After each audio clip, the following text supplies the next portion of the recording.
Hi hello అందరికి నమస్తే. నిప్పు లేనిదే పొగరాదు అన్నట్టుగా ఈరోజు టీడీపీ పార్టీ వాళ్ళ అఫీషియల్ పేజీలో తెలుగుదేశం పార్టీ అఫీషియల్ ఇందులో ఒక పోస్ట్ చేసి ఇది ఫేకు అని చెప్పేటువంటి పరిస్థితికి వచ్చిందంటే మరి ఆ అంశం ఎంత పెద్ద ఎత్తున చర్చ జరిగింటుందో అర్థం చేసుకోవచ్చు. సో ఏంటి ఈ ఫేక్, ఈ పోస్ట్ యొక్క కథ ఏంటి అని ఒకసారి మనం చూస్తే, ఉత్తరాది సోషల్ మీడియాలో వైరల్ అవుతున్న ఫేక్ ప్రచారం ఇది. ఏపీ ముఖ్యమంత్రి చంద్రబాబు గారు రాజీనామాకు సిద్ధమయ్యారని ఆయన కుమారుడు లోకేష్ తమ రాష్ట్రానికి చెందిన 16 మంది ఎంపీలతో కేంద్రంలోని ఎన్డీఏ ప్రభుత్వంపై పార్లమెంట్లో అవిశ్వాస తీర్మానం పెట్టనున్నారని ఈ ప్రచారం యొక్క సారాంశం. సో ఇదంతా ఫేక్, నమ్మకండి అని చెప్పి వాళ్ళ అఫీషియల్ పేజీల్లో చెప్పడం జరిగింది. సో ఎందుకని చంద్రబాబు నాయుడు గారు రాజీనామా చేయబోతున్నారు అనేటువంటి చర్చ ఎందుకు వచ్చిందంటే, ఇక్కడ కొన్ని పాయింట్స్ మీకు చెప్తాను నేను. ఇక్కడ ఏంటి అంటే, ఎన్డీఏని కూల్చేద్దాం, లోకేష్ని సీఎంని చేద్దాం, చంద్రబాబు సంచలన నిర్ణయం. అమిత్ షా సీరియస్ అయ్యారనే దానికి సంబంధించి కూడా చర్చ జరుగుతుంది. ఇండియా కూటమి ఉపరాష్ట్రపతి అభ్యర్థి సుదర్శన్ రెడ్డి గారికి సంబంధించి కూడా ఆయన తీవ్రమైనటువంటి అలిగేషన్ చేశారు, చాలా సీరియస్ అలిగేషన్. అమిత్ షా గారు నక్సలైట్ల మద్దతుగా ఆయన ఉన్నారు సుదర్శన్ రెడ్డి గారు అని చెప్పి తీర్పుల గురించి చాలా స్టోరీ చెప్పుకుంటూ వచ్చారు. జడ్జీలు కూడా వ్యతిరేకమైనటువంటి పరిస్థితి, ఇప్పుడు కొంత వ్యతిరేకిస్తున్నారు, కామెంట్స్ని చాలా సీరియస్గా తీసుకుంటున్నారు. సో ఇక్కడ రెండు ప్రధానమైనటువంటి అంశాలు చర్చ జరుగుతుంది. ఒకటి బీహార్ ఎన్నికలు అండ్ అదేవిధంగా ఉపరాష్ట్రపతి ఎన్నికకు సంబంధించి. బీహార్ ఎన్నికల తర్వాత నితీష్ కుమార్ గారు, చంద్రబాబు నాయుడు గారు ఎన్డీఏకు మద్దతు ఉపసంహరించుకొని ఆ ప్రభుత్వాన్ని కూల్చేయబోతున్నారనేటువంటి బలమైన చర్చ మరి అక్కడ ఉన్నటువంటి పార్టీలు చేస్తూ ఉన్నాయి. దానికి ప్రధాన కారణం ఏంటంటే, సుదర్శన్ రెడ్డి గారు చంద్రబాబు నాయుడు గారికి సంబంధించి కొన్ని కామెంట్స్ చేయడం, ఇటుపక్క రేవంత్ రెడ్డి గారు రాహుల్ గాంధీ గారితో ఒక ఒప్పందం కుదుర్చుకున్నారు, మొత్తం వ్యవహారం అంతా నడిపిస్తున్నారని చర్చ బలంగా రావడం. అదేవిధంగా వీళ్ళు ఏదైతే ఒక బిల్లు తీసుకొచ్చారో, ముఖ్యమంత్రి కానీ మంత్రి కానీ అరెస్ట్ అయిన 30 రోజుల తర్వాత పదవులు ఆటోమేటిక్గా రాజీనామా చేయకపోయినా పోతాయని చెప్పి ఒక బిల్లు తీసుకొస్తా ఉన్నారు, సీరియస్ బిల్లు ఇది. ఆ బిల్లు తీసుకొచ్చడానికి కూడా మరి చంద్రబాబు నాయుడు గారు వ్యతిరేకిస్తున్నారు. అండ్ అదేవిధంగా ఇటు బీజేపీ కూడా ఉపరాష్ట్రపతి ఎన్నికకు సంబంధించి కుట్ర జరుగుతూ ఉంది, ఇండియా కూటమికి సపోర్ట్ చేసేటువంటి అవకాశాలు ఎక్కువగా ఉన్నాయనే భయంతోనే అమిత్ షా గారు మరి సుదర్శన్ రెడ్డి గారికి సంబంధించి సీరియస్ కామెంట్ చేయడం. ఎందుకంటే అలవోకగా గెలిచేటువంటి అవకాశం ఉన్నప్పటికీ ఆ రేంజ్లో ఎందుకు కామెంట్ చేయాల్సి వచ్చింది అమిత్ షా గారు అంటే, దీని వెనక ఇన్ని రకాలుగా జరుగుతూ ఉంది. వీళ్ళకు ఉన్నటువంటి బలం ఏంటి? ఇప్పుడు 422 అంటే రాజ్యసభ లోక్సభ సభ్యులు ఎంపీలు కలుపుకుంటే మొత్తం వీళ్ళకు ఉన్నటువంటి ఎన్డీఏ యొక్క బలం 422. మరి ఇండియా కూటమి యొక్క బలం 312. అంటే గెలవడానికి కావాల్సింది 392, మొత్తం 788 మంది ఇటు నామినేటెడ్ కానీ వీళ్ళందరూ ఓట్లు వేసేటువంటి అవకాశం ఉంటుంది. అయితే ఈ ఓటింగ్ ఏంటంటే, ఇక్కడ విప్పు జారీ చేయరు, మీరు ఖచ్చితంగా రావాలి పలానా వాళ్ళకి ఓటు వేయాలని విప్పు జారీ చేసేటువంటి ఎన్నిక కాదు ఇది. చాలా సీక్రెట్గా ఎవరికి ఇష్టం వచ్చినట్టుగా వాళ్ళు ఓటు వేసుకోవచ్చు.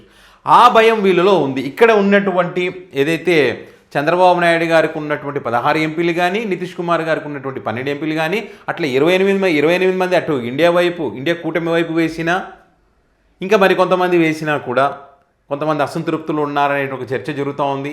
వీళ్ళిద్దరు కూడా మరి చక్రాలు తిప్పుతున్నారనే ఒక చర్చ ఉంది. సో ఆ రకంగా ఏదైనా జరిగితే అనేటువంటి భయం ఇటు బీజేపీ పార్టీ పెద్దల్లో ఉంది. కాబట్టి అమిత్ షా గారు ఆ రకమైనటువంటి కామెంట్స్ చేస్తూ ఉన్నారు.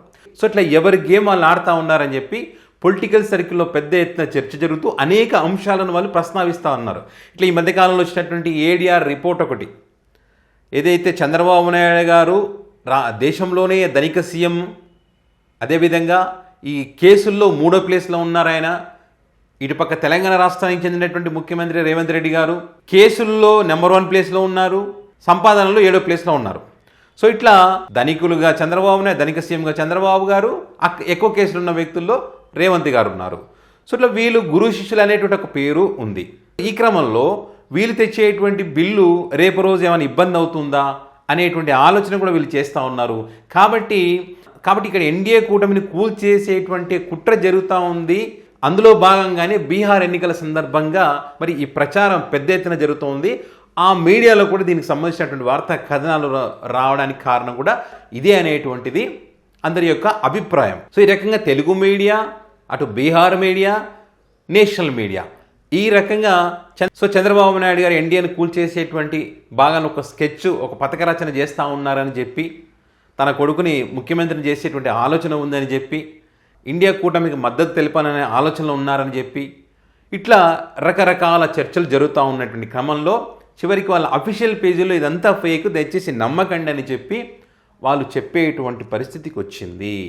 ఇది నిజమని ఎక్కువ మంది నమ్మడానికి కారణం ఏంటంటే, అమిత్ షా గారు ఏదైతే సీరియస్ కామెంట్ చేస్తూ ఉన్నారు, ఈజీగా గెలిచేటువంటి ఉపరాష్ట్రపతి ఎన్నిక ఏదైతే ఉందో, మరి ఎందుకని భయపడతా ఉన్నారు? ఈ భయం వెనుక ఇవన్నీ కారణాలు ఉన్నాయనేటువంటి అభిప్రాయాలు ఎక్కువ మందిలో ఉన్నాయి. చూడాలి మరి ఈ ఉపరాష్ట్రపతి ఎన్నికలో మరి ఎన్డీఏ అభ్యర్థి గెలుస్తాడా, మరి ఏమైనా ట్విస్టులు ఉంటాయా, మరి అదేవిధంగా బీహార్ ఎన్నికల ఫలితాలను బట్టి మరి ఎన్డీఏ కూటమి ఉంటుందా ఉండదా? సో మరి ఇవన్నీ బీజేపీ పెద్దలకు తెలిసే కొంచెం ఈ బిల్లులు తీసుకురావడం కానీ, వాళ్ళ చేతిలో పెట్టుకునేటువంటి ప్రయత్నం కానీ, ఈ కేంద్ర సంస్థలను వాడి, సిబిఐ, ఈడీ చట్టాలను వాడి, సో ఈ రకంగా అంటే ఇప్పుడు నితీష్ గారి మీద అయితే కేసులు లేవు, నితీష్ గారికి సంబంధించి అయితే మనం ఎక్కడ చూడలేదు కేసులు ఉన్నట్టుగా. సో కాబట్టి ఆయన భయపడట్లేదు అనేటువంటి ఒక చర్చ కూడా ఉంది. ఎక్కువ కేసులు ఉన్నది ఇటు చంద్రబాబు నాయుడు గారు, అనే విధంగా రేవంత్ రెడ్డి గారి మీద. పైగా ఈ ఎన్నికల అవకతవకలు అనే దానికి సంబంధించి రాహుల్ గాంధీ గారు ఆంధ్రప్రదేశ్ సంబంధించి ఎప్పుడూ మాట్లాడలే. వేరే రాష్ట్రాల గురించి, దేశంలో ఉన్న వేరే రాష్ట్రాల గురించి మాట్లాడతారు కానీ ఆంధ్రప్రదేశ్కి సంబంధించి ఎక్కడ మాట్లాడలేదు.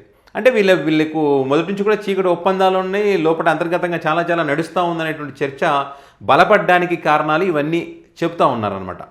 సో ఇప్పుడు ఏదైతే చర్చ జరుగుతుందో ఇదే నిజమైతే కనుక మరి దేశ రాజకీయాల్లో ఒక సంచలనంగా మారేటువంటి అవకాశం అయితే ఉంది. సో చూడాలి మరి ఇప్పుడు టీడీపీ పార్టీ ఏదైతే ఫేక్ అని చెప్తా ఉందో, మరి బాబు గారు దీనికి కట్టుబడి ఉంటారా, లేదా తనదైన పద్ధతిలో యూటర్న్ తీసుకుంటారని ఏదైతే పేరు ఉందో మరి ఆ రకంగా యూటర్న్ తీసుకుంటారనేది చూడాలి. మరి ఈ అంశానికి సంబంధించి మీ అభిప్రాయాన్ని కామెంట్ రూపంలో పెట్టగలరు.